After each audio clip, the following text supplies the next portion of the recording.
प्रत्येकाने आपापलं काम करावं. वाराणसी नगरीत कर्पूर नावाचा एक धोबी राहत होता. तो रोज लोकांच्या घरी जाऊन मळलेले कपडे आणायचा, नदीकाठी नेऊन स्वच्छ धुवायचा, वाळवून घड्या करून पुन्हा ज्याचे त्याला कपडे परत करायचा. या कामासाठी त्याने एक गाढव बाळगलं होतं. त्याच्या पाठीवर कपडे बांधून धोबी सगळीकडे फिरायचा. हे गाढव फार प्रामाणिक होतं. आपलं काम तो व्यवस्थित करायचा, परंतु त्याला एक वाईट सवय होती. तो सतत आपला उगीच बडबडत राहायचा. त्या धोब्याचा एक कुत्राही होता. कुत्रा धोब्याच्या घराची राखण करायचा. गाढव आणि कुत्रा एकमेकांचे चांगले मित्र होते. धोबी गाढवाकडून खूप काम करून घ्यायचा आणि संध्याकाळी घरी आल्यावर त्याला पोटभर चारा खायला द्यायचा. कुत्राही प्रामाणिकपणे घराची राखण करायचा, तरी त्याला मात्र घरात भाकरी उरली तरच खायला घालायचा. कित्येक वेळा कुत्रा बिचारा उपाशी राहायचा. गाढवाला सुद्धा ते आवडायचं नाही. तो एकदा कुत्र्याला म्हणाला, मित्रा, मला रोज पोटभर चारा मिळतो. माझ्याप्रमाणे तूही काम करतोस, पण तू बरेच वेळा उपाशी झोपतोस. मला ते काही आवडत नाही.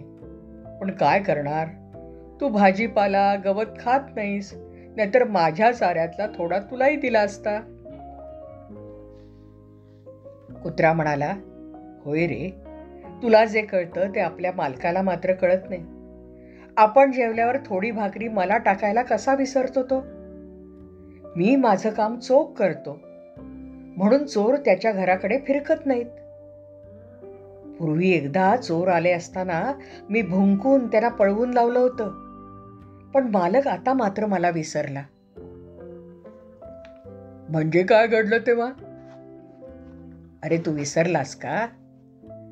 त्या दिवशी मालकानं मोठं गाठोडभर कपडे धुतले, नदीकाठी वाळत घातले. तुला घेऊन तो आणखी कपडे आणण्यासाठी गावात गेला. तुम्ही गेला तसं पाहून एक कपडे चोर तिथे आला. त्याला वाटलं, आयते लोकांचे छान छान कपडे इथे दिसतायत आणि इथे राखणीला तर कोणीच नाही, पटकन कपडे गोळा करून पळून जावं. पण मी तिथेच एका झुडपाड बसून बघत होतो. त्या चोऱ्यानं कपड्यांना हात लावल्यावर मी भुंकून धावत जाऊन कपडे चोराच्या पायाला चावलो. त्याबरोबर तो मोठ्याने ओरडला आणि हातातले कपडे टाकून धावत सुटला. तेवढ्यात मालक आणि तू परत आलात. मालकानेही त्याला पकडलं आणि चांगला चोप दिला होता. ओ, आठवलं. पण हे सगळं मालक विसरलेला दिसतोय. काय करावं बरं? तू काही सुद्धा करू नकोस.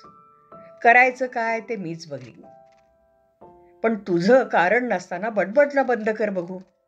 रोज तेच काय विचारतोस? मालक तुला निष्कारण ओरडण्याबद्दल तडाखा देतो. सारखं आपलं सुरूच. एका संध्याकाळी धोबी, गाढव आणि कुत्रा दिवसभराचं काम संपून घरी परत आले. धोब्यानं गाढवाला घराबाहेर खुंटाला बांधून ठेवलं आणि तो घरात गेला.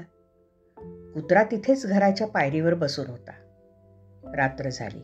धोब्याचं जेवण झालं. त्याने बाहेर येऊन गाढवासमोर खाण्यासाठी गवत टाकलं आणि तो घरात निघून गेला. दार लावून झोपी गेला. कुत्रा बिचारा उपाशीच राहिला. गाढवानं पोटभर गवत खाल्लं आणि बघतो तर काय, कुत्र्यासमोर भाकरी नाही. मग ते नेहमीसारखं करत बडबडत बसलं. कुत्र्यानं त्याला काही उत्तर दिलं नाही. अंगाचं वेटोळं करून तो आपल्या गवतात मुकाट्याने पडून राहिला. मध्यरात्र झाली. गावात सगळीकडे सामसूम झालं. गाढवही उभ्या उभ्या डुलक्या घेत होतं. इतक्यात काहीतरी आवाज झाला. कुत्र्यानं लगेच मान उभारून कानोसा घेतला. 2 चोर धोब्याच्या घराच्या खिडकीचे गज कापायचा प्रयत्न करत होते. तेवढ्यात गाढव जागं झालं. त्यानेही चोरांना पाहिलं. ते हळूच कुत्र्याला म्हणालं, अरे मित्रा, चोर आलेत. मालक झोपले असणार. आता भुंकून त्यांना जाग कर. तरीही कुत्रा आपला गप्पच राहिला.